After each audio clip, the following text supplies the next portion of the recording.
Funding for the Hinckley Report is made possible in part by the Cleone Peterson Eccles Endowment Fund. Tonight on the Hinckley Report, Congress once again comes to the brink of a government shutdown.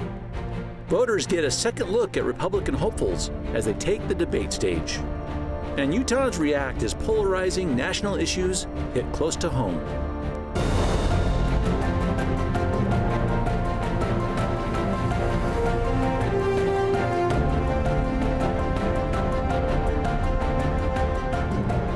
Good evening, and welcome to the Hinckley Report. I'm Jason Perry, director of the Hinckley Institute of Politics.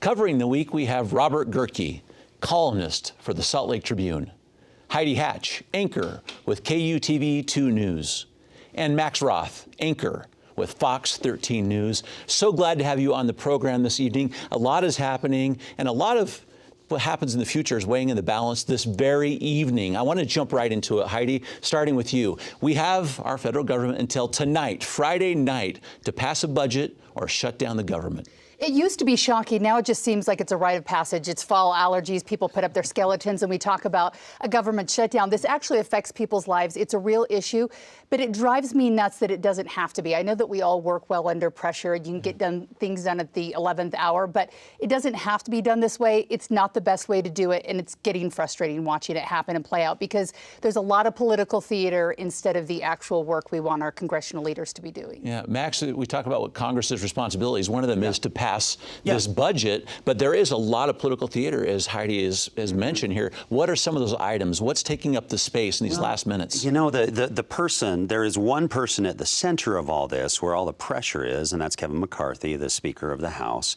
and his job's on the line. I mean, essentially, that's, there is a coalition that could be put together to pass a continuing resolution right now. The Senate's passed something, and if the House Republicans who want to avert a shutdown, they could get plenty of Democrats to join in with that. But if McCarthy opens that up as an option, he loses his votes to be Speaker. And part of the agreement that he made when he was becoming Speaker was that any person could bring him up for a vote.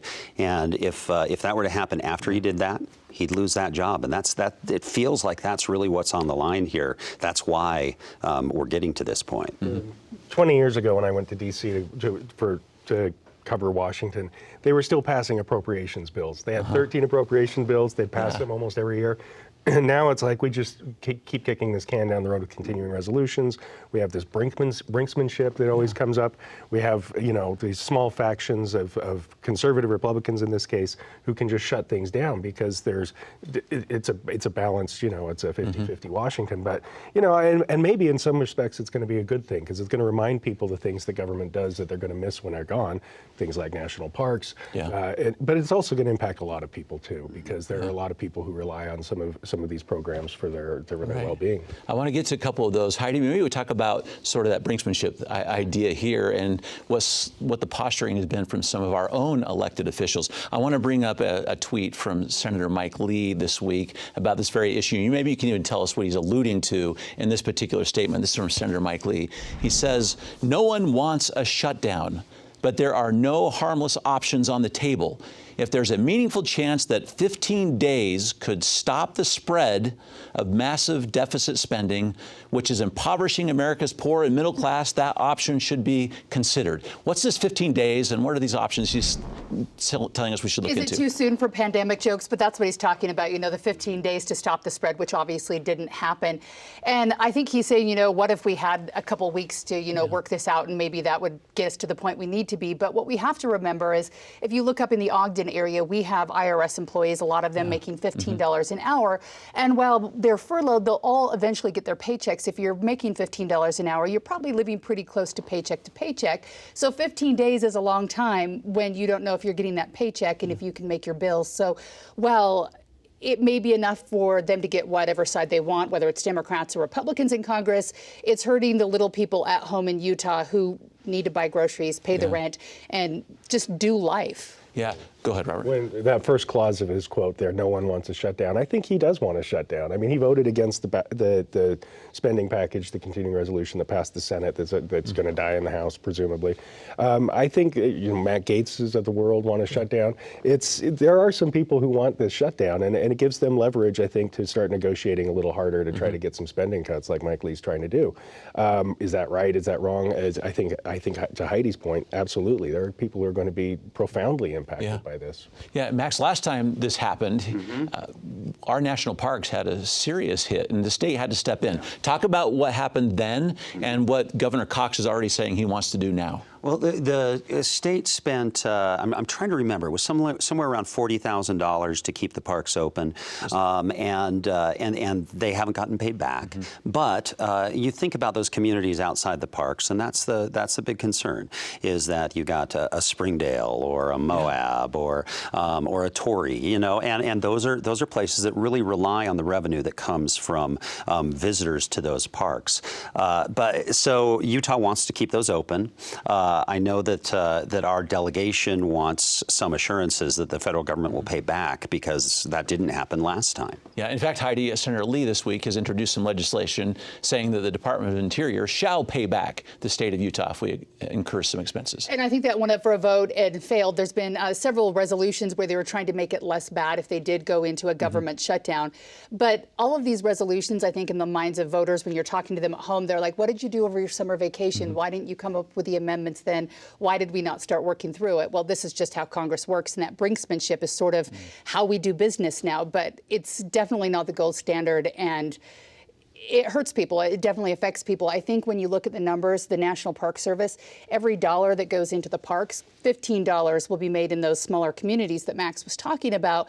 And so there's a large ripple effect when we get to this brinksmanship, which, again, is how we do business. But is there a way we can pull back from this and stop living in the continuing resolution world? Absolutely, and that's a great point. I think, and another point is that aside from the national parks, I mean, maybe we keep the national parks open by the state stepping in. But Robert and I were talking earlier about being on the San Juan River and this past summer and spring, and both of us have been there. And when you're going there, I'm sad I didn't get an invite. Rude. Next time I've got room. And so when you put in for a permit, you get a call back from a BLM river ranger, and they talk you through everything, all the policies that you have to go through. Robert camped at the put-in, before going, and there are facilities there.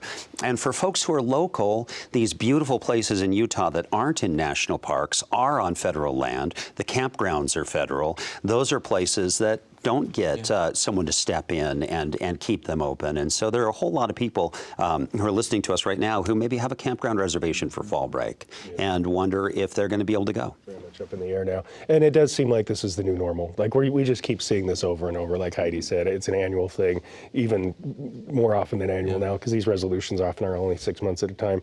It's it's no way to run a government. Right? Yeah. I think hopefully we should be able to do better. Just one other thing, when you talk about the folks up in Ogden, working at IRS and those things, it's almost more of a curse to be considered necessary and to have to stay at work, because the folks who are doing that, like people in the military even, they work, but they don't get a paycheck until the government starts operating fully again, and everybody ultimately gets paid after these things are done. And so the folks who are said that they're who are necessary to keep working, they really suffer. Yeah. My father was an air traffic controller. Exactly that same thing, right? Yeah. When there is a government shutdown, he's still got to go to work. But you feel it in the home. It's not fun to have to tighten the belt and you don't cut want back on things. your dad to be unfocused and upset while he's doing that job. Right. And it sends the wrong message to a lot of those families that do serve. I saw a couple people posting on Live's wives who have husbands who are in the military saying, they're living in third world countries camping out. We'll get our paychecks, but it's delayed while we're also sending money to Ukraine so they can pay their bills, but then we're not paying the service members here. So it's mixed messaging, I think, that's frustrating. Before we leave this one entirely, since you talked about these impacts, and there are many, my question for you is really this. When Utahns and Americans look at it, who are they blaming? We have some idea from last time, but Who's to blame, you think, in the minds of who you're probably talking a couple to? dozen super conservative Republicans in the House right now, but it kind of depends on who the president is and who the opposition party is. So I think maybe Republicans will get the blame this time. It feels like since the Senate's passed a bill, the House is going to kill it, and it's this small group, like you said, Yeah. of conservative Republicans. I think they probably get most of the blame, but I think it's also, like you've heard from us today, it's a pox on both their houses. You know, you've got to do better. We send you there to do one job, and you can't do it. It's your most fundamental thing Congress is supposed to do, and they can't even manage that.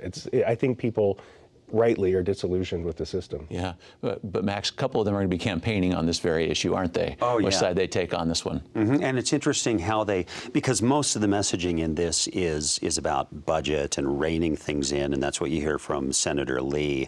But a lot of it is also about border security, and that's what Burgess Owens, who's very much on that conservative side of these things, is saying that, you know, in his talking about why he doesn't want to just continue this is because he wants more border security, and that's a whole lot to put on one issue. Well, and to my point about people being disillusioned, I think that's why you see people like John Curtis trying to pass this resolution that says we're not going to get paid until there's a budget in place.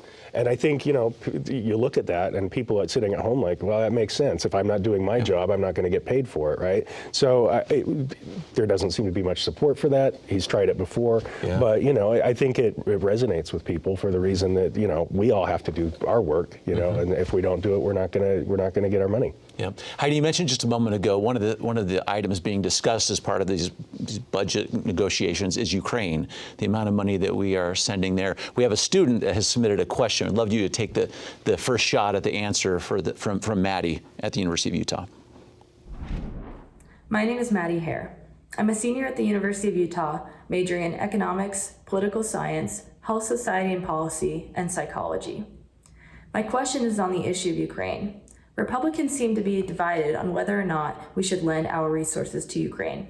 Do you think that supporting Ukraine advances American interests? If so, to what extent should we support them?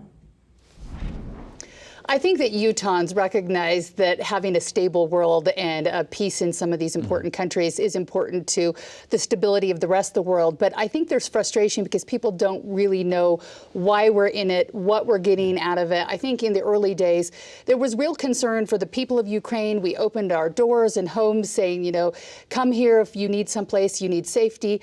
But I think there's just been changes along the way where we'll do this, but we won't do that. And then we just keep moving in the direction of saying we wouldn't. So people are wondering, what are we doing? What is our money going to? If it's going there, are we still taking care of things at home? So I think people genuinely care about Ukraine, but at the same time, too, they care about what's happening in their own families and neighborhoods and don't know where that balance should go.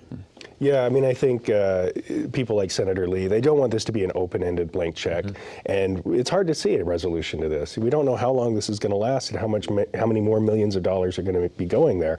At the same time, it was even brought up, and we're going to talk about the presidential debate later, but even in the Republican presidential debate, I think Mike Pence said a win for Russia's, or if we let Ukraine fall, it helps China, it helps Russia, it weakens the United States. And so even I think conservative Republicans see that there is national interest in trying to maintain balance in the Ukraine-Russia paradigm. So I think it would be a huge mistake personally for us to walk away from it and let Ukraine fall. And without the United States support, that would certainly be the outcome. And it seems like there's a certain sense in this. Like when you ask, will we ever get out of it? Is it just a blank check?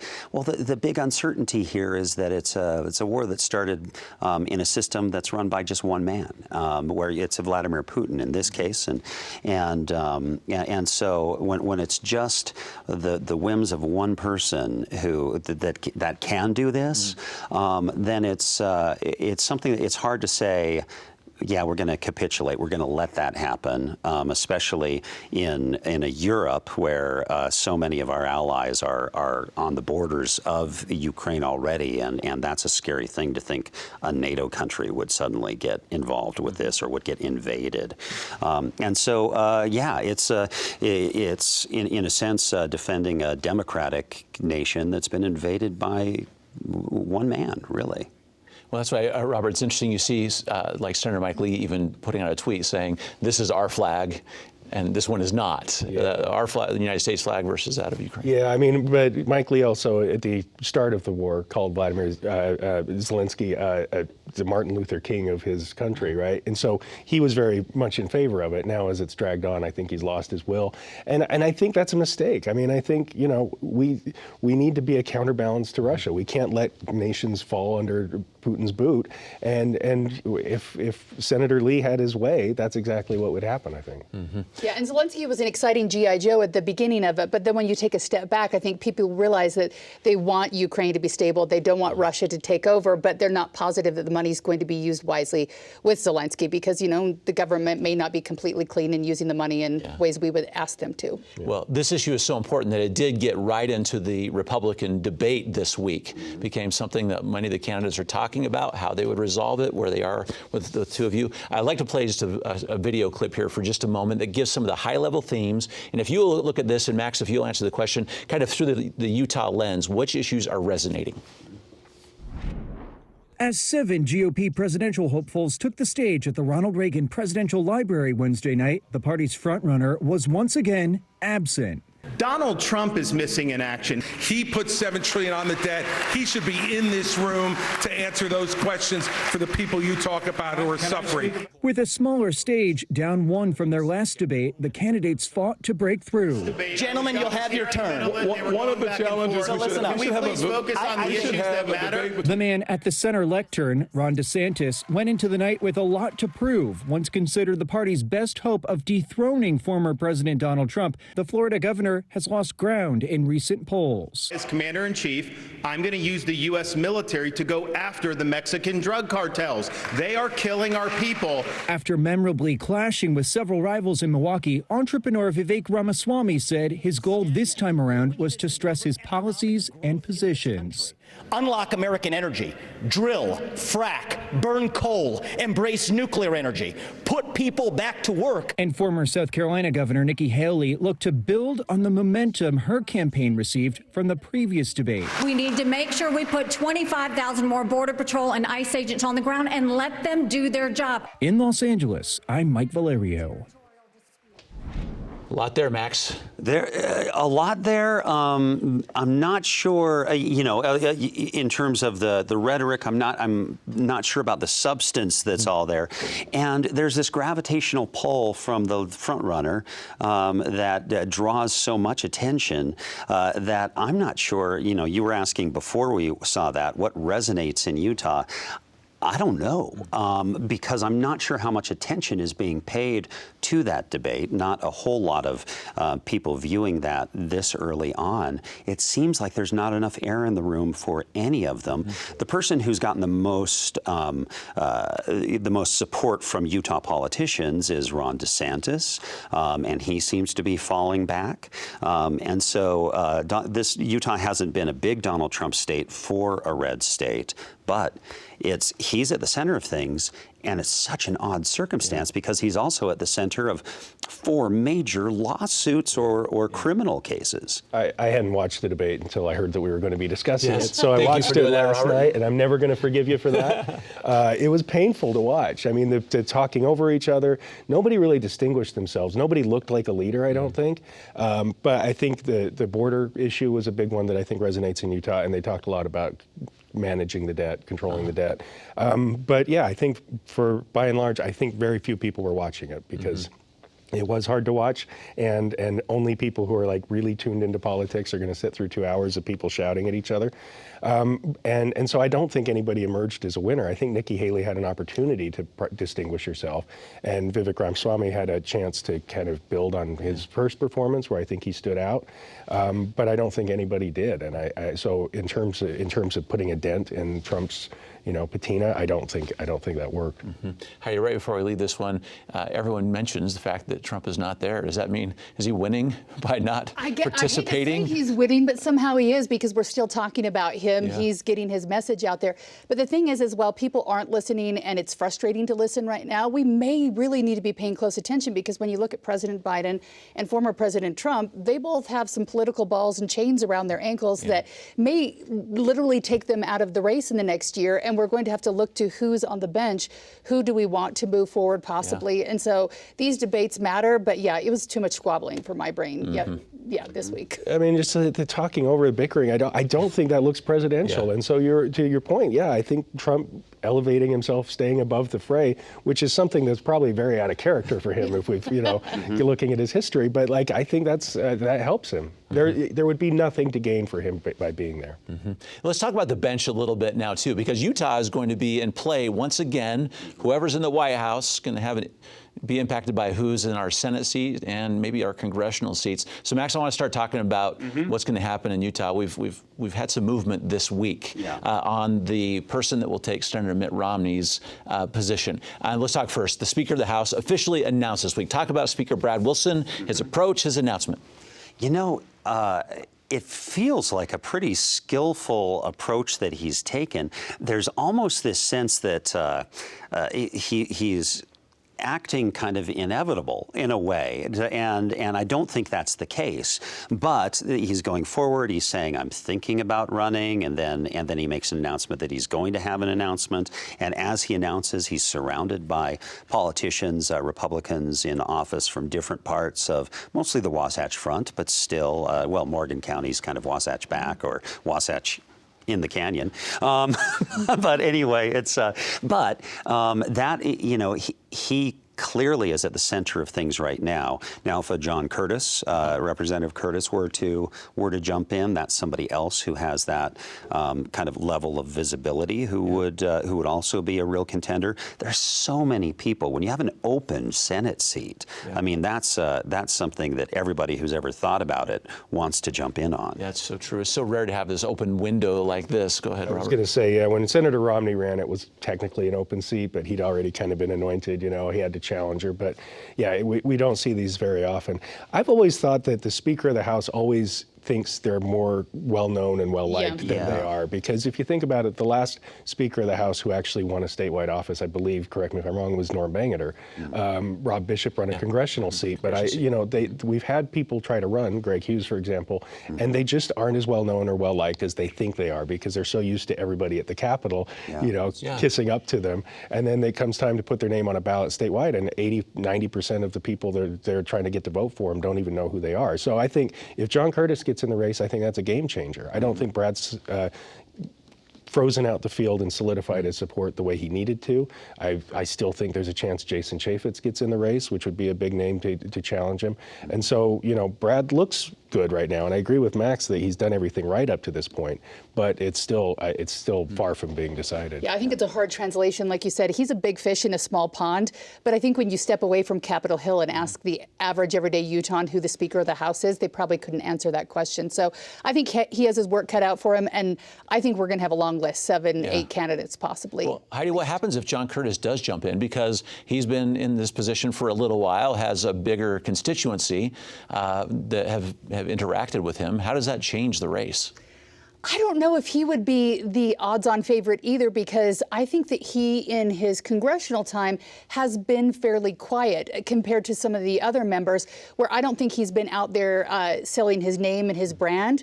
So I definitely think he'd have a leg up in that he's in office already, but I don't know that he's a for sure deal either. So I think it's really open. The name we haven't mentioned yet, I mean, Blake Moore, I've heard, is also still considering it. But Tim Ballard was the guy that looked like he might actually make some noise, because he had this big movie about him. He had this following for his child trafficking work, but he's fallen apart spectacularly with the. I mean, it's hard to envision a guy running for Senate when the LDS Church has branded him morally unacceptable. I mean, those hit pieces write themselves at that point. And so I think his campaign has kind of fallen apart with these allegations of the sexual misconduct and the shady business dealings. And I think that's absolutely true. And we can get more into Tim Ballard, but I did want to say that a Ballard, or maybe a Chaffetz, but in the Republican Party of today, who's the Trumpy candidate. You know, who's the candidate who's on that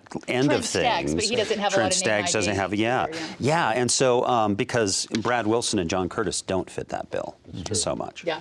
So what are the lanes then? I mean, talk about the Tim Ballard factor for a second, Heidi, because you've been doing some great reporting on this thing too. And keep in mind, through this context, our Attorney General Sean Reyes, I think at one point thought was he was going to endorse Tim Ballard, but just this week came out through one of his spokespeople saying Sean is not going to support Tim Ballard. What does that mean in context? Well, I think that there's been a lot of oxygen going towards this conversation in Utah because Tim Ballard's been made into a superstar of sorts with this movie coming out. And I think even in the last election, there's been a lot of talk about human trafficking, which I think is an extremely important issue.